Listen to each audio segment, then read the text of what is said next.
To sell jeans, you have to piss off a lot of women. My jeans are blue. Sydney Sweeney has great jeans. You may have heard about the controversy. She didn't know what she stepped into. This is Nazi. How is this Nazi propaganda? Because fat girls make things up on the internet. The backlash is getting out of hand. It's really f***ed up. Why do you think people are so mad about that ad? Jeans ads have been doing this ever since Calvin Klein started this trend. Maybe I do stir up some trouble, but it works. No ambivalence on your part about using young teenagers. So I'm a bad boy. What do you want? The secret of life lies hidden in the genetic code. Genes. What are these ads really about? The survival of the fittest. I was naive. I didn't think anything of it. This is outrage marketing. They take a young girl with big dreams. Why do you want to be a star? Because I love acting. And then they turn the world against her. Sweeney is a f***ing racist. F*** you! Before becoming the most hated actress in Hollywood, Sydney was a kid with a dream. I always told my parents that I wanted to be an actress. Who would you like to present an award to? Meryl Streep. So when I was about 11, 12 years old, this movie came to town. And I found out, and I put together a 5-year business plan of what could happen if they let me audition for this movie. Sydney got the role, and a decade later, she became a star, not just for her acting, but for her body as well. Is it hard to act while I'm not wearing clothes? No. You don't find you get, nervous? No. We are becoming role models that little girls can look up to. Hello, you dirty little boys. Are you interested in my body? Wash. Sydney sold her bathwater, posted thirst traps, and broke the internet just by fixing a car in a crop top. She started drawing comparisons to sex symbols like Marilyn Monroe, but after appearing in a controversial jeans campaign for American Eagle, people started to compare her to a different Hollywood tragedy. You felt very uncomfortable during all this. Is that true? I mean, if you think about the whole thing, it might be a little uncomfortable, but I knew that it was going to be in good taste and it wasn't any porno movie, and so I didn't feel so bad about it. Like Sydney, Brooke had a dream of being a respected actress, but what people loved about her was her sex appeal. How old is she? You want to put me in jail? Brooke's mother was determined to make her daughter's dream a reality, no matter the cost. I think Brooke's like a work of art, and like any beautiful painting. I think the world should enjoy Brooke and view her. Our plan was, we got that job. My dress is much softer now. We can get a car. Oh, we get this job. We don't have to live in our little apartment anymore. You really are an exquisite-looking young lady. When Brooke turned 15, her mother got her the opportunity of a lifetime. Calvin wanted me.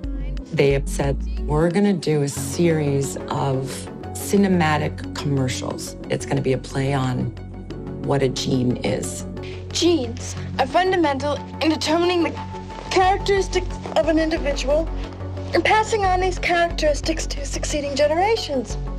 Which brings us to Calvin's and the survival of the fittest. Calvin Klein jeans. The ads were a huge hit. Sales at many stores shot up last month, some by more than 30%. If you don't know who Brooke Shields is, you have been living somewhere in a cave all by yourself. She's perfect. I heard you got your picture on the cover of a magazine. Yes. She is, of course, the most celebrated teenager in the country. Those Calvin Klein jeans ads were a dream come true for Brooke. It was acting. But she was in for a big surprise. How have you reacted to the outrage? This Calvin Klein jeans commercial. Does it surprise you that a lot of people would see you as a sex kitten?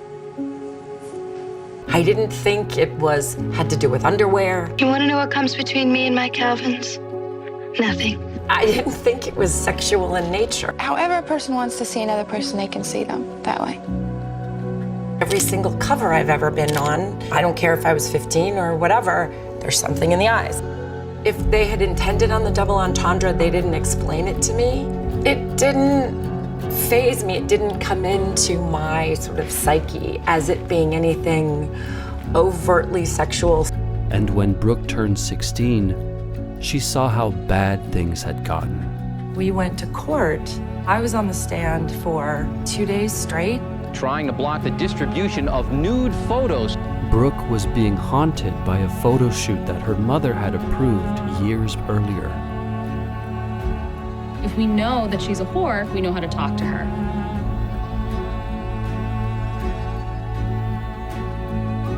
State Supreme Court Justice Edward Greenfield told the 16-year-old actress she can't have it both ways. She cannot appear in suggestive movies and commercials and preserve the image of an innocent teenager. The Court of Appeals ruled today that a photographer may publish nude pictures of Brooke Shields, photos that he took of the model when she was only 10 years old. How do you feel about that?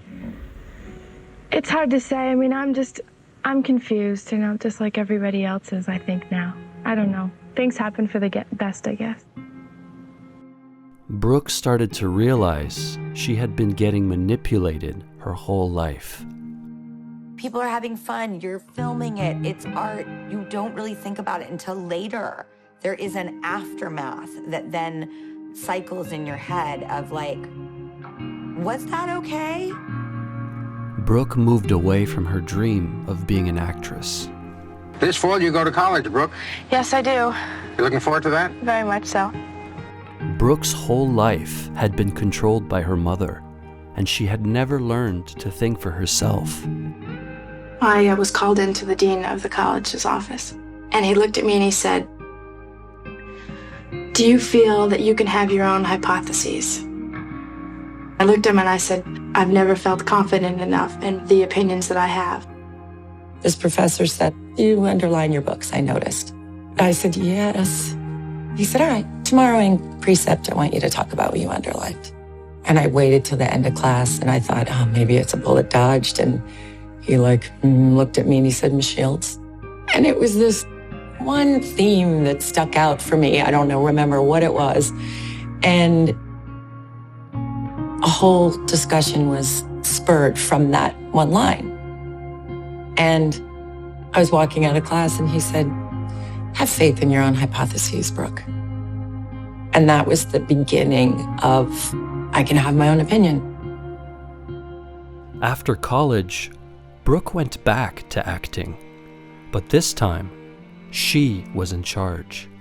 The roles weren't as big, but over time, audiences began appreciating her not for her sex appeal, but for her. Suddenly Susan was the first time I ever felt fully where I was meant to be. I try to learn from my experience and protect my girls now. When Greer wanted to model, I said, no. All I said was no. I know this industry is predicated on eating its young. It wants to devour them. It's just everything is different now. You do have shows like Euphoria where, you have girls that are young playing characters that do go through sexual things. But I just they're not 11. They're all 25 playing 16. What Sydney decides to do with her career remains to be seen. But Brooke has committed herself to helping women appreciate themselves for more than their sex appeal, starting with her own daughter. It's not going to matter what you say. If she wants to do this, she's going to do it. So if she's going to do it, I better help her. I wasn't told it was important to have agency. Being reduced to this, being reduced to that. Many women feel that. Would you have let us at the age of 11? No. Yeah. You raise your kids to let them fly.